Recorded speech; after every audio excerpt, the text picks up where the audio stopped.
tal? Mi nombre es Amy Mejía y hoy vamos a hablar del análisis de flujo de efectivo de PDVSA en el periodo 2014 y 2015. Ok, mi mente con esta exposición no es simplemente repetir las tablas y las cifras que ya nos fueron dadas, sino que entendamos juntos si la empresa realmente tenía una capacidad financiera o si estaban haciendo algún tipo de malabares con los números. Nos vamos a enfocar directamente en el flujo de efectivo y lo voy a decir con total sinceridad. Aparentemente en el papel las utilidades están aguantando bastante, pero hay algo que no nos va a mentir y es la caja, ya que o hay dinero para pagar las cuentas o no hay. Todos sabemos que PDVSA es un magnate del petróleo, pero en el 2015 sufrió una caída estrepitosa, ya que le pegó fuerte. A continuación vamos a ver con cifras en mano cómo hicieron para que el efectivo no llegara a cero mientras las ventas se desplomaban a la mitad.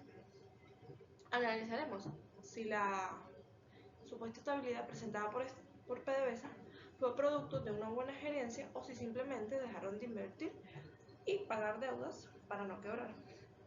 Y al finalizar esta exposición, lo más importante es que serán ustedes mismos quienes juzguen, quienes decidan si hubo una administración eficiente. Actividades de operación. Ok. Vamos a observar esta tabla, ¿verdad? Es vital entenderla, porque aquí encontramos el primer gran detalle del análisis. Si revisamos los ingresos, las ventas de crudo pasaron más de 101.520 millones en 2014, apenas 55.390 millones en 2015. Esto es una caída de casi del 50%. Aquí cualquiera pensaría que con este golpe el flujo de caja se hundió, pero curiosamente el flujo neto de operaciones subió a 14.292 a 15.183 millones. Ahora, ¿cómo se explica este apalancamiento financiero? La respuesta no es que vendieron más, sino que dejaron de pagar, ya que si revisamos la variación del ISRL a pagar, se observa que se aportó 24.660 millones a la caja. Básicamente, PDVSA financió su día a día acumulando deudas con el Estado. Fijémonos en el siguiente dato. Los pagos de impuestos y tributos bajaron de 24.640 millones a solo 1.169 millones. En resumen, esa aparente mejora en el flujo operativo no viene de la eficiencia, sino de un recorte drástico en los pagos obligatorios. La empresa mantuvo el efectivo en caja de forma artificial, ya que estiró sus cuentas por pagar para no quedarse sin liquidez inmediata. Esto podría decirse que es una estrategia de supervivencia. Pero financieramente, o sea, esto no es sostenible a largo plazo. Okay. Actividades de inversión. Si pasamos a la parte de inversión, aquí es donde se nota que PDVSA tuvo que limitarse de forma muy estrepitosa, ya que el flujo neto de inversión bajó de 24.448 millones en 2014 a 17.355 millones en el 2015. A simple vista podríamos pensar que esto es bueno porque gastaron menos, pero en una petrolera hay algo que es evidente. Si no invierte, simplemente deja de producir. La caída más fuerte la podemos observar en el mantenimiento de pozos y compra de equipos, lo que contablemente llamamos como propiedad, planta de equipo, ya que esto bajó de 24.634 a 18.106 millones. Estamos hablando de un recorte de más de 6.528 millones de dólares en un solo año. Mi análisis aquí es claro. PDVSA tuvo que sacrificar su infraestructura para mantener su caja. Esto es como si dejamos de hacerle el mantenimiento al aire y lo gastamos en comida. Aparentemente tenemos dinero hoy, pero tarde o temprano vamos a necesitar hacer el mantenimiento a ese aire. Este recorte es la inversión en el costo real de haber mantenido esa liquidez operativa que vimos en la lámina. Ok, Ahora bien, las actividades de financiamiento. Entramos en el punto que para mí considero es el más preocupante. El financiamiento en 2015, su capacidad como empresa de conseguir dinero sufrió una caída estrepitosa de 95%, ya que pasaron de más de 10.800 millones a apenas 460 millones de dólares. Si miramos los números de 2014, PDVSA todavía tenía algo de crédito, ya que le entraron más de 18.197 millones emitiendo una deuda nueva.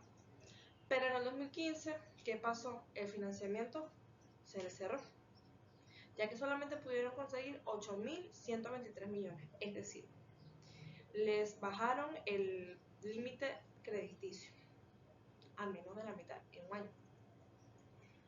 Pero lo que verdaderamente es grave acá no es solo que le prestaron menos, que no le dieron el financiamiento completo, sino que lo que lograron conseguir lo usaron prácticamente para pagar. Ese mismo día pagaron deudas viejas que ya estaban vencidas. Y básicamente la empresa entró en un círculo vicioso, como aquel que te pide prestado solo para pagar lo que ya debe. Y esto generó que no le quedara ningún dólar en su caja, como tal no tiene capital fresco para invertir en la producción.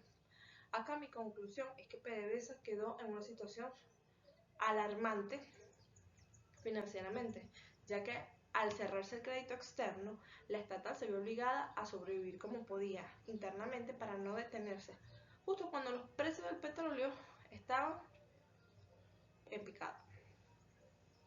Okay. El diagnóstico. La pregunta del millón. ¿Fue efectiva la gestión? Ok, si me preguntan a mí, si PDVSA manejó bien su dinero en el 2015, los números dicen que no.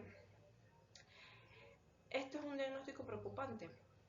Por un lado nos presenta un flujo operativo positivo, pero eso es solamente una mentira, algo fugaz, ya que ese resultado se logró simplemente dejando de pagar impuestos y acumulando facturas vencidas con medio mundo. Esto no es una mejora real. PDVSA tuvo que hacer esto para mantener algo efectivo en la cuenta.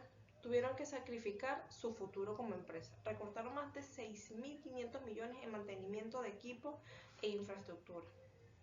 Fue una administración reactiva. Se dedicaron a quemar su capacidad de producción de mañana para poder pagar la nómina de hoy. Y lo peor no es solamente eso, sino que aún con todos los recortes que la empresa tuvo que hacer, ellos igual terminaron perdiendo más de 2 millones de su reserva de efectivo. Esto quiere decir que no fue una gestión efectiva, fue una gestión desesperada. Ok. Conclusión. Ok. Para concluir con esta exposición, yo creo que la palabra que mejor define este periodo es errática, ya que al revisar los números no vemos una estrategia clara de crecimiento, sino un plan de emergencia tras otro, ya que asumieron riesgos financieros altísimos, ya que permitieron que las cuentas por cobrar se acumularan sin control, mientras la empresa se estaba sumiendo en una deuda tras otras. La administración, a mi juicio, fue deficiente, ya que se enfocaron únicamente en ir solventando lo de hoy, pero lo de mañana seguía pendiente, como lo podemos observar en la maniobra que usaron para pagar deuda vieja con crédito nuevo. Ya que en lugar de atacar la raíz del problema, la caída de la producción y la falta de una cobranza efectiva, la administración del efectivo en estos años no tuvo una visión clara a futuro, ya que se prefirió correr el riesgo de descapitalizar la empresa recortando inversiones que son vitales para producir petróleo, solo para intentar algo de liquidez en el día a día. Además, esto genera un estado de dependencia, ya que además de depender tanto de refinanciar deudas, esto deja claro que ya no hay una confianza externa Al finalizar, la gestión terminó siendo ineficiente. Las ventas no se tradujeron en billetes reales en la caja, porque el dinero se quedó atrapado en las cuentas por cobrar y por eso el efectivo disponible terminó cayendo de forma peligrosa. Ok, vamos con... Ok, recomendaciones para recuperar la liquidez. Lo primero es sincerar la política de cobranza, ya que no se puede permitir que las cuentas por cobrar sigan restando casi 10.000 millones a la caja anualmente. Por otro lado, también es importante, súper importante, retomar la inversión en propiedades, en máquinas, ya que sin mantenimiento su economía seguirá cayendo.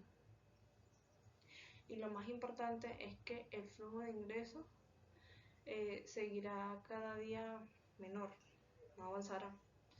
Finalmente, la empresa debe buscar una estructuración de deuda que le permita obtener capital fresco y no solo refinanciar lo que ya debe, además de normalizar sus compromisos tributarios para evitar una mayor presión fiscal en el futuro cercano. Muchas gracias. Muchas gracias. Eso ha sido toda mi exposición. Espero sea de su agrado y que hayamos podido responder la incógnita que era si PDVSA realmente había tenido una sostenibilidad eficiente.